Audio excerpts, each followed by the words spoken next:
पप्पा लवकर घराकडे या, मी अजून जेवली नाही बघा, मला तुमच्या सोबत जेवायचं आहे बघा. आणि खरंच मी उशीर आलो तर माझ्यासाठी उपाशी झोपणार माझं लेकरो, मला आता अंथरुणावर दिसायचं नाही.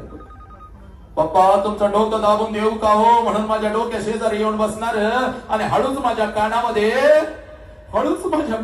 पप्पा उद्या मैत्रिणींचा वाढदिवस आहे, 100 रुपये देतात हो. आईला सांगू नका पप्पा, आई मला ओरडते, बापाने तुझा लय लाड केला, बापाकडून लय पैसे घेतील. आईला सांगणार असाल तर नको, मला तुमचं पैसा म्हणून उगाच माझ्या रुसणार आहे. माझं लेकरू आता मला या घरात दिसायचं नाही बघ. ए बाई, तुझा बाप तुझ्या आईला ओरडत असतो बघ, पण जर बापाला रडायला आलं तर आंघोळीच्या निमित्तानं आंघोळीला जाते ग, आणि आंघोळीच्या पाण्यामध्ये तुझा बाप तुझ्यासाठी हंबरडा फोडून रडते. पुरी हंबरडा फोडून रडते. तुझी आई म्हणते अहो डोळं का हो लाल झालं, तर तुझ्या आईला म्हणते अगं साबण केला ग डोळ्यात, साबण केला.